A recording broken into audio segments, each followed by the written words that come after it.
Hello guys, welcome to ಮನೆ ಅಡುಗೆ recipes channel. ಇವತ್ತು ನಾವು ಮನೆಯಲ್ಲಿ ಸುಲಭವಾಗಿ ಬಾದಾಮ್ ಹಲ್ವಾ ಮಾಡೋದು ಹೇಗೆ ಅಂತ ನೋಡೋಣ. ಬಾದಾಮ್ ಹಲ್ವಾ ಮಾಡಲಿಕ್ಕೆ ನಾನು ಇದು 150 ಗ್ರಾಮ್ ಕಡಲೆಬೇಳೆ, ಒಂದು 25 ಬಾದಾಮಿ ಓವರ್ ನೈಟ್ ನೆನೆ ಹಾಕಬೇಕು. ಒಂಚೂರು ನೀರಿಲ್ದಂಗೆ ಈಗ ಬಸೆ ಹಾಕೊಳ್ಳೋಣ. ಇದನ್ನ ಈಗ ಬಸೆ ಹಾಕ್ಕೊಂಡಿದ್ದೀನಿ. ಇದರಲ್ಲಿ ಒಂಚೂರು ನೀರಿಲ್ದಂಗೆ ಇದೆಲ್ಲ ನೀರು ಹೋಗಲಿ, ಆಮೇಲೆ ಏನು ಮಾಡಬೇಕು ಅಂತ ಹೇಳ್ತೀನಿ. ಬಾದಾಮಿ ಕಡಲೆಬೇಳೆ ನೆನೆ ಹಾಕಿದ್ದು ಬಸ್ಕೊಂಡಿದ್ನಲ್ಲ, ಬಾದಾಮಿ ಸಿಪ್ಪೆ ತೆಗೆದು ಕಡಲೆಬೇಳೆನೂ ಮತ್ತು ಬಾದಾಮಿನೂ ಹಾಲು ಹಾಕ್ಕೊಂಡು ಆದಷ್ಟು ಸಣ್ಣಗೆ ರುಬ್ಕೊಳ್ಳಿ. ನಾನು ಇದು ಮಿಕ್ಸರಲ್ಲಿ ಆದಷ್ಟು ಫೈನ್ ಪೇಸ್ಟ್ ಮಾಡ್ಕೊಂಡಿದ್ದೀನಿ. ಈಗ ಗ್ಯಾಸ್ ಮೇಲೆ ಒಂದು ದಪ್ಪ ತಳದ ಪಾತ್ರೆ ಇಲ್ಲ ನಾನ್ ಸ್ಟಿಕ್ಕು ಇಟ್ಕೊಂಡು ಅದಕ್ಕೆ 2 ಟೇಬಲ್ ಸ್ಪೂನು ತುಪ್ಪ ಹಾಕೊಳ್ಳೋಣ. ಈ ಹಲ್ವಾಕ್ಕೆ ಸ್ವಲ್ಪ ತುಪ್ಪ ಹಾಲು ಹಾಕ್ತಾ ಇರಬೇಕಾಗುತ್ತೆ.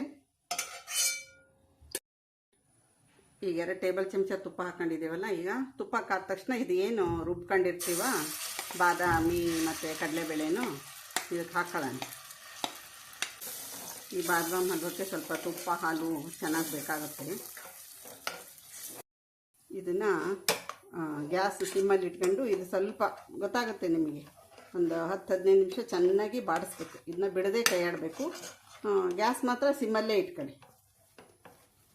ಇದು ಕಲರ್ ಚೇಂಜ್ ಆಗುತ್ತೆ ಹಲ್ವಾದ್ದು.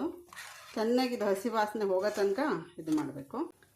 ಹಲ್ವಾ ಮಾಡುವಾಗ ಇದಕ್ಕೆ ತುಪ್ಪ ಹಾಲು ಸ್ವಲ್ಪ ಹಾಕ್ಕಂತಾನೆ ಇರಬೇಕು. ಈಗ ಇದಕ್ಕೆ ಸಪ್ಪೆ ಕೋವಾ ಹಾಕಬೇಕು. ಈ ಸಪ್ಪೆ ಕೋವಾನ ಹಾಲಲ್ಲಿ ಕಲಿಸ್ಕೊಂಡು ಹಾಕ್ತಾಯಿದ್ದೀನಿ. ಹಾಲಲ್ಲಿ ಕಲಿಸ್ಕೋಬೇಕಿದು, ಇಲ್ಲ ಅಂದರೆ ಚೆನ್ನಾಗಾಗಲ್ಲ. ಥರ ಫ್ರಿಜ್ಜಲ್ಲಿ ಇಟ್ಟಿರ್ತಿತ್ತಲ್ಲ, ಗಟ್ಟಿ ಗಟ್ಟಿ ಆಗಿರುತ್ತೆ. ಕೋವಾನ ಹಾಲಲ್ಲಿ ಕಲಿಸ್ಕೊಂಡು, ಸಪ್ಪೆ ಕೋವಾ, ಸ್ವೀಟ್ ಕೋವಾ ಅಲ್ಲ, ಹಾಲಲ್ಲಿ ಕಲಿಸ್ಕೊಂಡು ಹಾಕಬೇಕು. ಅದನ್ನು ಹಾಕಿ ಚೆನ್ನಾಗಿ ಸ್ವಲ್ಪ ಬಾಡಿಸ್ಕೋಬೇಕು. ಈ ಕೋವಾ ಹಾಕಿದ ಮೇಲೆ ಒಂದು 5 ನಿಮಿಷ ಚೆನ್ನಾಗಿ ಬಾಡಿಸಿದ್ದೀನಿ. ಇನ್ನು ನಿಮಗೆ ಗೊತ್ತಾಗುತ್ತೆ, ಅದು ಈ ಕಲರ್ ಒಂಥರ ಯೆಲ್ಲೋ ಕಲರ್ ಬರುತ್ತೆ ಬಾಡಿದರೆ.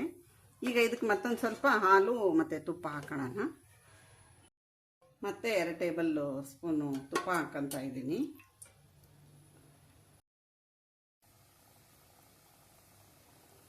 ತುಪ್ಪ ಹಾಕಿದ ಮೇಲೆ ಈಗ ಮತ್ತೆ ಒಂದು ಸ್ವಲ್ಪ ಹಾಲು ಹಾಕೋಣ. ಬಾಡಿಸ್ಬೇಕು. ಇದು ಪೂರ್ತಿ ಹಲ್ವಾ ಆದಮೇಲೆ ನಿಮಗೆ ಇದು ಕಡಲೆಬೇಳೆ ಹಾಕಿದೆ ಅನಿಸಲ್ಲ, ಇಷ್ಟು ಬಾದಾಮಿ ಹಾಕೇ ಮಾಡಿದೆ ಅನಿಸುತ್ತೆ, ಆ ಥರ ಟೇಸ್ಟ್ ಬರುತ್ತೆ. ಈ ತುಪ್ಪ ಹಾಲು ಹಾಕಿದ ಮೇಲೆ ಇದನ್ನ ಗ್ಯಾಸ್ ಪೂರ್ತಿ ಸಿಮ್ಮಲ್ಲಿಟ್ಟು ಬಾಯಿ ಮುಚ್ಚಿ ಒಂದು 10 ನಿಮಿಷ ಬಿಟ್ಬಿಡೋಣ. ಒಂದು 25 ಬಾದಾಮಿನ ಡ್ರೈ ರೋಸ್ಟ್ ಮಾಡ್ಕೊಂಡು ಇದನ್ನ ತರಿಯಾಗಿ ಮಿಕ್ಸರ್ ಮಾಡಿಟ್ಕೋಬೇಕು. ಅದನ್ನು ಹಾಕ್ತಾಯಿದ್ದೀನಿ. ಕಲರ್ ಹೇಗೆ ಚೇಂಜ್ ಆಗಿದೆ, ಅದು ಬೆಂದಂಗೆ ಕಲರ್ ಚೇಂಜ್ ಆಗುತ್ತೆ. ನಾನು 150 ಗ್ರಾಮ್ ಸಕ್ಕರೆ ಹಾಕಿದ್ನಲ್ಲ, ಯಾಕೋ ಸ್ವಲ್ಪ ಸಪ್ಪೆ ಅನ್ನಿಸ್ತು, ಅದಕ್ಕೆ ಇನ್ನೂ ಸ್ವಲ್ಪ ಹಾಕ್ತಾಯಿದ್ದೀನಿ. ನೀವು ಸ್ವೀಟ್ ನೋಡಿ ಹಾಕ್ಕೊಳ್ಳಿ. ಸಕ್ಕರೆ ಹಾಕೋದಕ್ಕಿಂತ ಆದಷ್ಟು ಬೆಲ್ಲನ ಕರಗಿಸಿ ಸೋಸಿ ಹಾಕೊಳ್ಳಿ, ತುಂಬ ಚೆನ್ನಾಗುತ್ತೆ. ಇನ್ನೊಂದು 5 ನಿಮಿಷ ಇದು ಬೆಂದ ಮೇಲೆ ಹೇಳ್ತೀನಿ ಮತ್ತೆ. ಸಕ್ಕರೆ ಹಾಕಿ ಈ ಸಕ್ಕರೆ ಕರಗೋ ತನಕ ನೀವು ಟೇಸ್ಟ್ ನೋಡಿ ಗೊತ್ತಾಗುತ್ತೆ. ಈಗ ಸಕ್ಕರೆ ಕರೆದು ಈಗ ಹಲ್ವಾ ಪೂರ್ತಿ ಬೆಂದಿದೆ.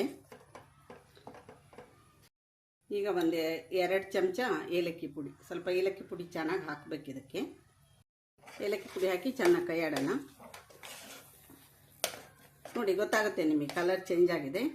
ಟೇಸ್ಟ್ ಮಾತ್ರ ತುಂಬ ಚೆನ್ನಾಗಿರುತ್ತೆ. ಒಂದು ಚಿಟಿಕೆ ಉಪ್ಪು ಹಾಕೋಣ. ನಾನು ಎಲ್ಲ ಸ್ವೀಟಿಗೂ ಸ್ವಲ್ಪ ಕೊನೆಗೆ ಒಂಚೂರು ಉಪ್ಪು ಹಾಕ್ತೀನಿ, ಟೇಸ್ಟ್ ಚೆನ್ನಾಗಿ ಬರುತ್ತೆ ಅಂತ.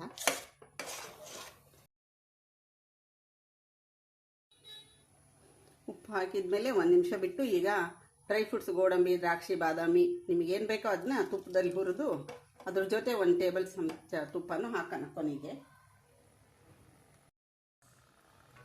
ಕೊನೆಗೆ ಲಾಸ್ಟಿಗೆ ಒಂದು ಸ್ವಲ್ಪ ತುಪ್ಪನೂ ಹಾಕ್ತಾಯಿದ್ದೀನಿ. ಇದು ಕೊನೆಯದು ತುಪ್ಪ ಹಾಕಿದ ಮೇಲೆ ಈಗ ಹಾಕಿ ಒಂದು ಸರಿ ಕೈ ಆಡಿ ಬಿಟ್ಬಿಡೋಣ. ಈಗ ಬಾದಾಮಿ ಹಲ್ವಾ ರೆಡಿ. ಬಾದಾಮಿ ಪೂರ್ತಿ ಬಾದಾಮಿ ಹಾಕಿದ್ದೀವೇನೋ ಅನ್ನೋ ಥರ ಟೇಸ್ಟ್ ಕೊಡೋ ಬಾದಾಮಿ ಹಲ್ವಾ ರೆಡಿ ಆಯಿತು.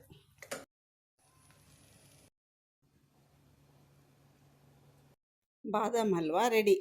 ಈ ಹಲ್ವಾನ ನೀವು ಫ್ರಿಜ್ಜಲ್ಲಿ ತಿಂಗ್ಳುಗಟ್ಟಲೆ ಇಟ್ಕೊಂಡು ತಿನ್ಬೋದು.